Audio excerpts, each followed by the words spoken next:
panggil Kak Lani dulu. Okey, saya jemput Puan Nur Lailani. Sila. Untuk testimoni. Puan kecil.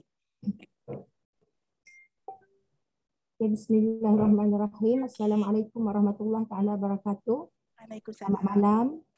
Terima kasih MC, terima kasih semua. Saya dari Kelantan. Kalau nak kira testimoni, sebenarnya banyaklah sebab keluarga saya memang dari sakit. Dan saya kenal Chuang Ho ni pun setelah diberi peringatan dari Allah dengan arwah anak bongsu, dan disebabkan dari itulah jadi saya keluar dari zon selesa yang saya duduk selama ni kononnya lah.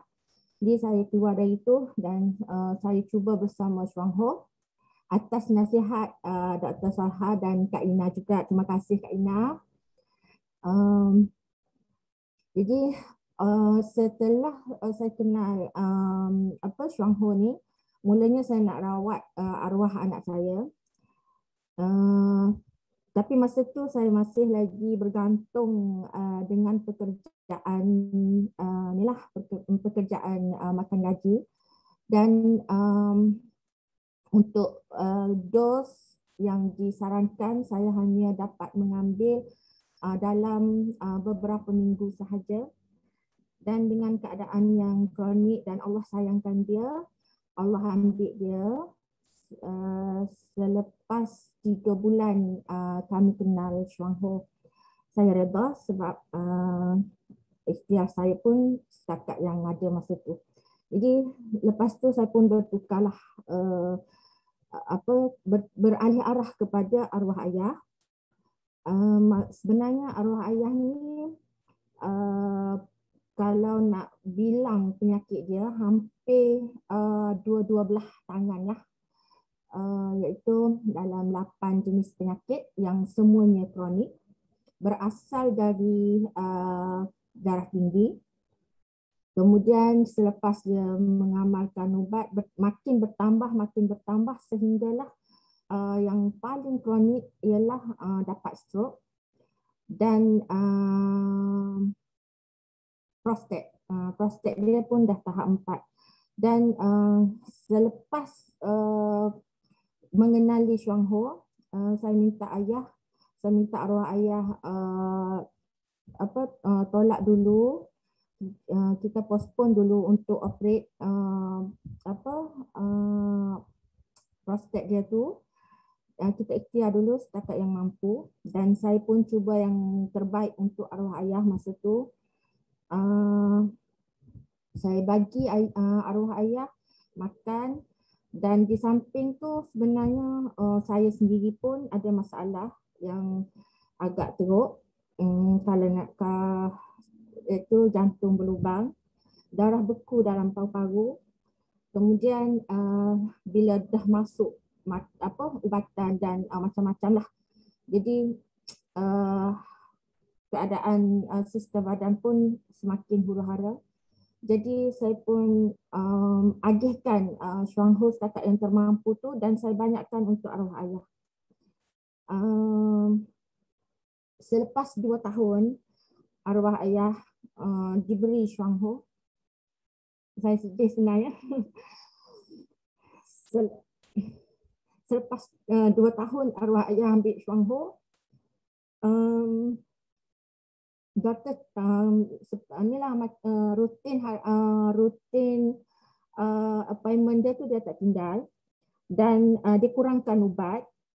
Lepas tu mulanya dia takut untuk Chuang Ho ni sebab baru, tapi sebab masa tu Dr. Salha dia datang, dan Dr. Salha bagi tahu dia, bagilah segala maklumat apa semua.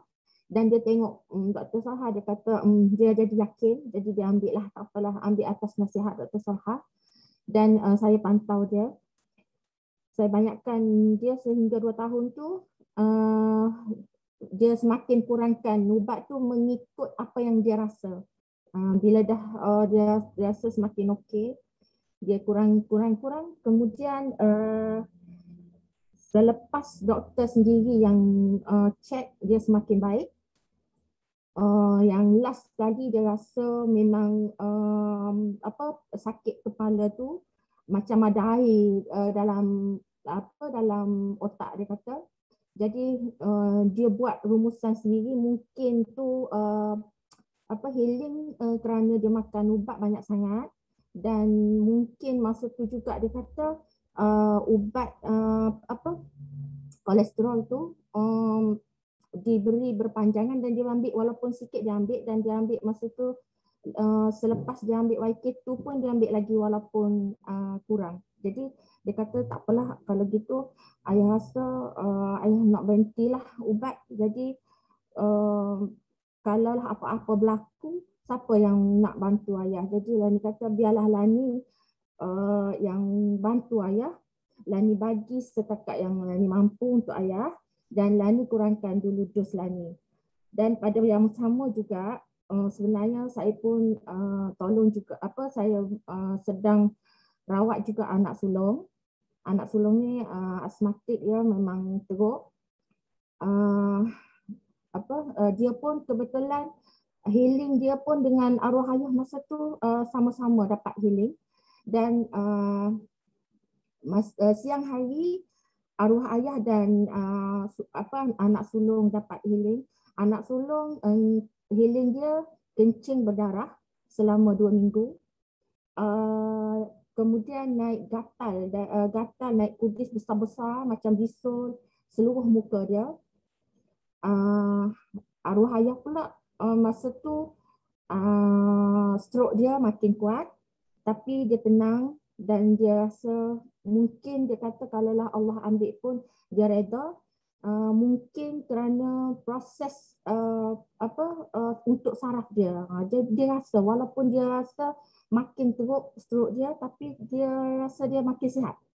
Walaupun dia makin tak dapat berjalan, tapi dia rasa badan dia tu ada tenaga. Okay.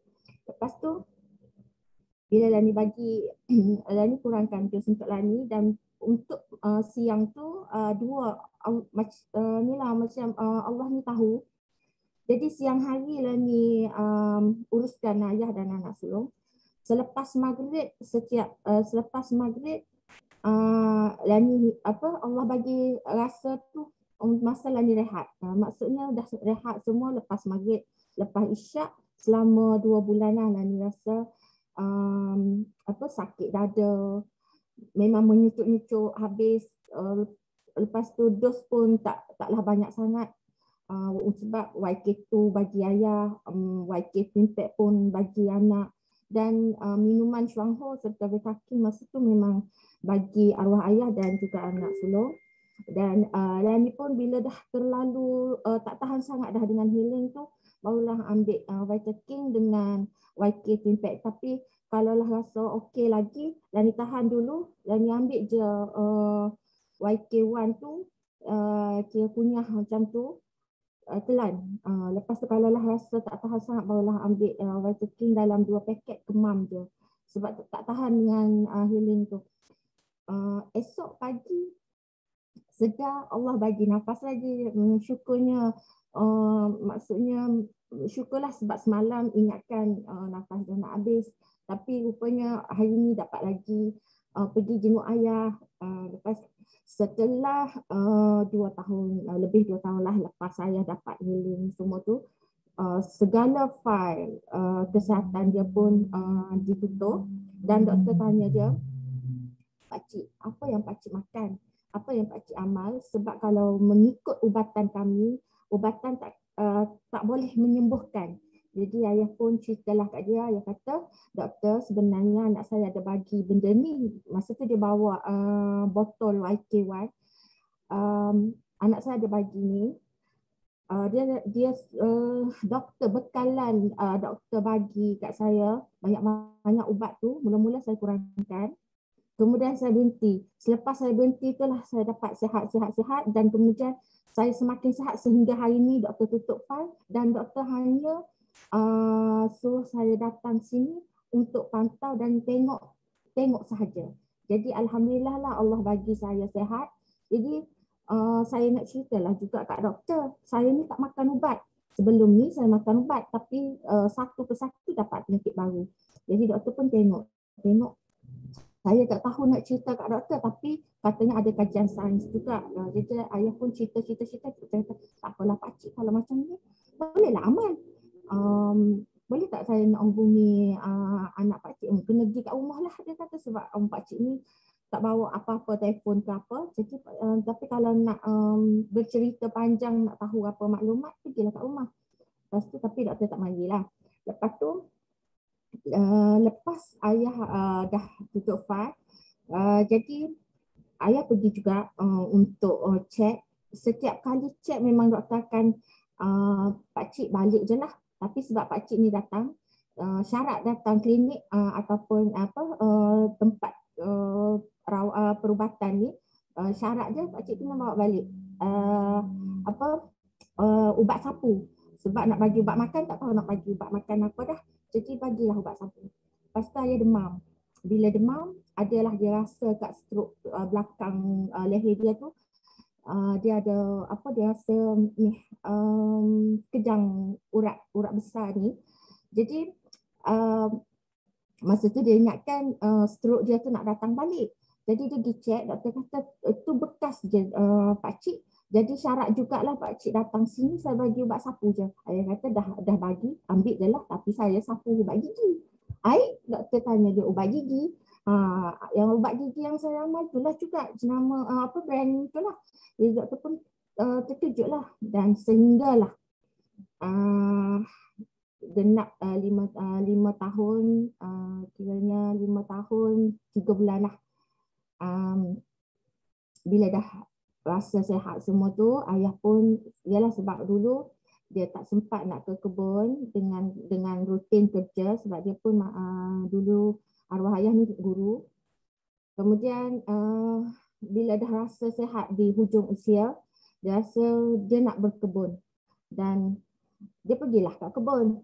Setiap hari lepas sarapan dia memang syuangho lah, dia ambil sendiri je lah. Dos yang kita bagi tu walaupun dulu tinggi sehingga dia meninggal pun dia ambil seperti mana masa dia sakit dulu. Jadi dia tidak teragak-agak dah.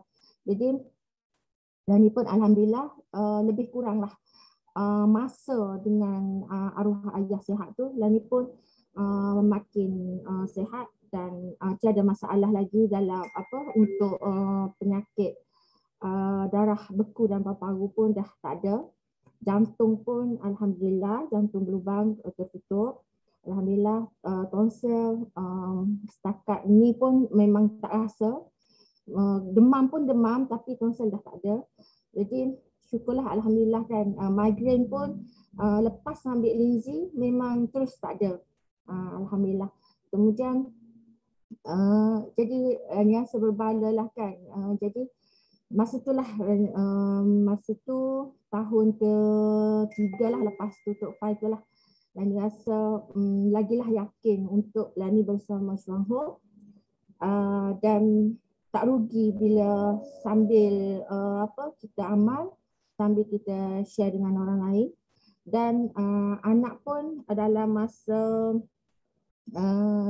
lebih kurang lah, anak tiga-tiga ni memang lebih kurang lah masa untuk baik pulih. Jadi asma dia pun alhamdulillah tak datang-datang sehingga hari ni. Cuma healing dia tu memang teruk lah, memang menakutkan lah, ngeri. Sebab kita tengok je, tapi kalau benda tu berlaku pada kita, kita boleh handle sendiri kan. Ni sebab kita tengok pada orang lain. Dan kisah sebenar ayah tu pun alhamdulillah. Jadi bila dia sihat dia pergi ke kebun dan musim durian macam musim sekarang, Abang Harun makan tu dulu kan dari kebun ayah dan arwah ayah tinggal kebun tu, dia bagi sempatlah dia bagi kat Lani dan anak-anak. Jadi dia seolah-olah dia tahu dia akan pergi 3 bulan sebelum dia meninggal. Dia dah cerita macam-macam dah. Tapi kita ingatkan dia ni nyanyuk. Jadi bagilah granula dengan linzi ni banyak sikit. Masa tu YKK dah ada. Jadi Lani banyakkan YKK dan granula. Lepas tu bila dah hampir sangat dah dengan dia masa dia nak meninggal, dia panggil Lani. Dia kata, Lani, cukup dah. Ayah sihat, alhamdulillah. Lani banyak tolong ayah. Dalam masa 3 tahun ayah sihat, kalau Allah ambil pun Lani jangan nangis. Cukuplah Lani bantu ayah sebab ayah sempat sihat. Ayah sempat bersih. Dan pada pagi Jumaat tu, sebab dia meninggal petang, pagi Jumaat tu dia panggil Lani. Lani, ayah tak nak dah makan linzi yang mahal tu. Sebab mati ni tak ada ubat. Tapi ayah sihat. Dari dia sakit masa dia last dia, kalau lah Kelantan panggil patah tenaga, macam patah, kalau Kelantan ni panggil patah ring. Inilah macam tak cukup tenaga dah untuk dia. Sebab dia dari pagi sehingga petang memang pergi ke kebun untuk jaga kebun durian tu. Lepas tu masa mula-mula dia sakit tu lah Lani pun naik tinggikan dos dari biasa lah. Sebab tu dia kata ayah ni memang ayah sihat, dan masa tu lah dari tu dia makan sehingga nafas terakhir. Dia memang makan, perkumuhan dia baik, kencing berak dia okey, tak ada sangkut. Makan pun dia boleh duduk, bukan terbaring, bukanlah kata terbaring, orang sakit terbaring, dia duduk, dia makan. Dia solat pun dia tahu waktu solat, okey, tolong wudukkan dia nak solat. Dia ingat waktu solat, kemudian sudah solat dia kata dia nak makan. Dia makan tak adalah makan nasi air ke ambil air bali saja ke apa, tak ada. Dia makan sama seperti kita makan. Yang kita masak itulah yang dia makan. Dan masa kita uruskan dia pun senang sebab dia bukan banyak bergantung pada kita lah. Cuma waktu tidur tu je lah dia macam meracau sikit sebab mungkin dia dah dah nak sampai masa tu, mungkin Allah bagi petanda kat dia ke apa, jadi dia bangun, dia macam tunjukkan mak. Lepas tu matanya dia nak apa, tak ada, dia kena minum air, itu je lah. Sehinggalah dia pergi pun dia minum teh lucun, dan Lani sempat buat soya, kemudian makan beberapa suap nasi, iaitu masa hari dia nak pergi tu 4 kali lah dia ambil nasi. Kemudian dia membuang. Lepas tu dia kata dia nak tidur, dia nak rehat. Jangan bagi siapa-siapa masuk kecuali keluarga, dia nak rehat. Tapi sebab ada keluarga tahu dia sakit, jadi keluarga nak rehat lah, nak datang ziarah. Jadi dia bagi masa, dia kata 5 minit je lah duduk sebab dia nak rehat, dia duduk lah. Jadi 5 minit je. Jadi saudara-saudara datang tanya dia, sedap kenal tak saya? Dia kata dia kenal. Sehinggalah pukul 6 tepat tu, sebab dia sebelum dia pergi dia dah pesan kat cucu dia, anak Lani yang kedua. Dia kata kalau lah nampak tak ayah nak pergi, Noh kena mesti duduk dengan ayah. Noh yang tolong imamkan solat jenazah untuk ayah. Noh semua benda Noh, dan kalau ayah dah tak ada, jangan biarkan siapa-siapa yang uruskan jenazah ayah kecuali cucu lah.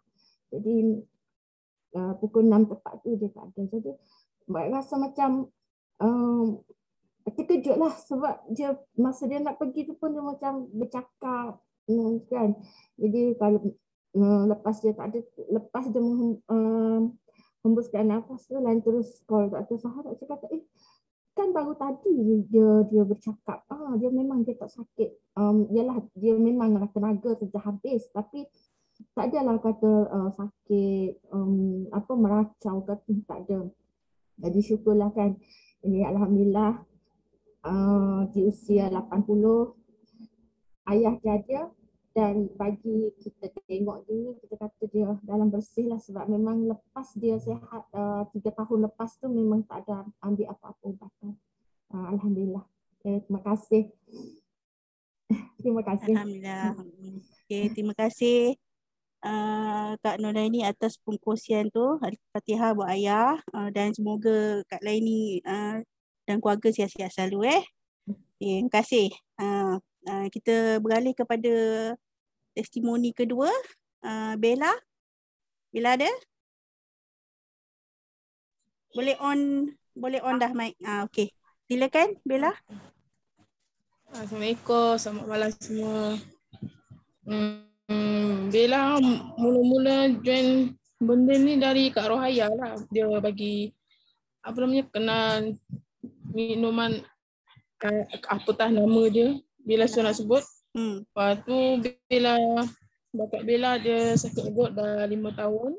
Lepas tu beli 2 kotak try. Lepas tu apa cakap, alhamdulillah kaki dia dah boleh jalan sikit-sikit dah.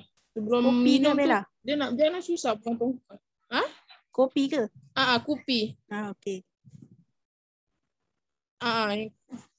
Yang teh itu, kopi tu. Minum dia kata dah ada perubahan sikit dah. Lepas tu mak darah tinggi, Bella suruh mak minum lah. Mak cakap, oh Kak, mak punya sakit-sakit kepala dah kurang, dia kata. Bella pun try belilah juga bagi dia minum. Dia kata alhamdulillah dah okey.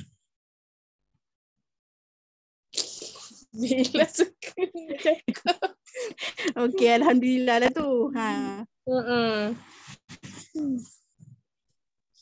Lepas tu Bella promotekan dekat bos Bella, dia punya mak positif COVID. Bella bagi terang semua lah, cakap dengan dia kencing manis, darah tinggi, kolesterol, sakit jantung, pinggang, boleh dia punya penyakit tu slow-slow turun. Lepas tu dia ambil lah, dia bagi kat mak dia minum. Dia kata mak dia punya COVID tu, dia punya semput-semput tu dah kurang, dia kata. Tak macam yang sebelum dia minum tu. Oh, okey, alhamdulillah. Yang COVID tadi ni kopi dengan teh ke kopi saja? Kopi saja. Kopi saja. Cuma mak Bella je ada teh. Mak Bella pun nanti tengok bulan ni atau bulan depan nak bagi dia minum yang teh tu. Sekarang ni kira dua-dua minum kopi je lah. Dua-dua minum kopi je mak dengan bapak. Okey. Itu je.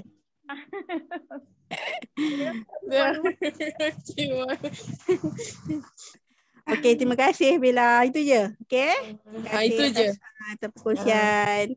Alhamdulillah. Teruskan minum kopi, tambah teh, tambah YK kalau boleh yang COVID tu. Okey. Sekarang kita jemput Aina. Aina lepas Kak Ina. Kak Ina dulu. Sudah segan. Aina, kalau you nak masuk sekarang pun okey je. Sekarang dah pukul baru 5 minit. Kak Ina dulu Kak Ina dulu lah Kak Ina. Kak Ina dulu. Sat. Kejut I. Okey, kita jumpa Kak Ina TD Ashlina kita untuk berkongsi cerita pasal business kan, topik business knowledge. Business knowledge. Adalah